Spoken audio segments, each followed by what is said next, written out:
Who, The Rebel Flesh, the 5th episode of Series 6, is written by Matthew Graham and starring Matt Smith, Karen Gillan and Arthur Darvill. So originally Matthew Graham was going to write a Series 5 episode, but he didn't have time, so he gets to write this 2-part story in Series 6. Stephen Moffat wanted this story to focus on avatars that rebel, and leading it to the mid-series finale, he was worried about creating the Flesh because it would be similar to the Avatar movie, so the inspiration was taken from the Thing movie.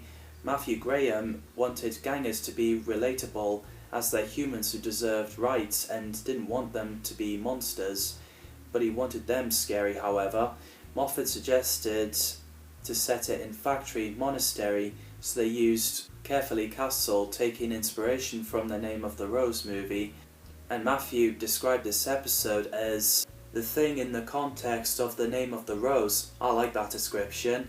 So this episode begins with Jimmy, Jennifer and Buzzer as gangers turning on lights in the corridor. As they're in the acid room, Buzzer climbed on the edge of the big bucket of acid. Buzzer teased Jennifer, which made her push Buzzer, but he fell into the acid. And well, he's melting, so they left, and we get a crazy scene where Buzzer as human is standing in the corridor telling Jennifer and Jimmy off, because the body costs money, but not as much as the acid suits. Pretty scary when you see the other Buzzer is dissolving away. So in the TARDIS, with the Supermassive Black Hole by Muse playing, Amy and Rory were playing darts, and the Doctor looks at the scanner and turned the music off and asked them if they wanted fish and chips. So the TARDIS made an alarm, and as it headed towards the Earth, it crash-landed in St. John's Island. As the TARDIS team went out, the Doctor loves cockerel and thinks they're in medieval, but Rory realises they're not because he can hear Dusty Springfield's song, You Don't Have to Say You Love Me. So the TARDIS team heard the alarm. Instead of going back into the TARDIS, they head inside the factory and into the harness room where the staff are inside the harnesses. So the Ganger version came. Raquel Cassidy played Miranda Cleaves, who works for Morpeth Jetson Company. Not that Morpeth. She's in charge of the factory and has blood clot in her brain. Sarah Smart played Jennifer Lucas, who works in the factory and sadly died. There was a spark of life, but she failed to hold on, and her ganger seems to be different to others and became the villain of the story. Mark Bonner plays Jimmy Wicks, who worked in the factory, and his son Adam Wicks, played by Edmund Moulton. It's a shame that the real Jimmy is killed off, so his ganger replaced him. Marshall Lancaster and Leon Vickers played Buzzer Edwards and H. Dickin, who works at the factory as well and got themselves a ganger too. The casts did a great job. The sets, effects and music by Murray Gold are great. So after questioning the Doctor, he's taken to look at the big container of flesh. The Doctor scans it, put his hand on it, and apparently the flesh was scanning the Doctor.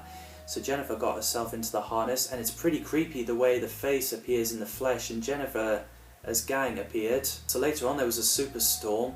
The bits where the gang is standing in lines in the next shot of the camera with Cleves open their mouth and then next shot of the camera with her mouth closed, that was scary. So the Doctor got to the security systems, and after sort the electricity out and fall unconscious, everything's okay. So the TARDIS team found the real workers, but not sure about Jennifer and Cleves. So Rory helped Jennifer and walked her to the toilets. Arthur Darvill thought it gave Rory a chance to man up and be a hero by protecting someone, and apparently Karen Gillan likes that twist, as Rory had similar experience when he sees Amy with the Doctor. So Jennifer puked up flesh in the sink. I think that's what happened. Pretty gross. So she locked herself in the toilet cubicle and using her elastic arm to punch Rory in the face, and the bit where she stretched her neck like Mr. Fantastic saying, "Just let us live." My god, that's terrifying. As the Doctor tried to help Cleves, she obviously turns out to be a ganger and ran off screaming, which is also scary as well. Meanwhile, Rory is hiding from Jennifer's ganger and eventually sees her talking about her childhood. It's pretty emotional that she's upset and Rory hugging her. As the Doctor goes to his TARDIS, it's sunk underground. He burned his feet with acid, so he took his shoes off.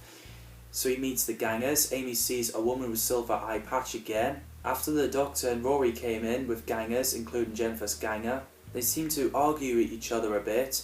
So then Cleves came in with tasers and she shot Buzzer's ganger, which stopped his heart. So later on, the gangers, except Jennifer's ganger, put on the acid suits and plan to take down the real version of themselves. Rory is looking for Jennifer while her ganger is wandering around.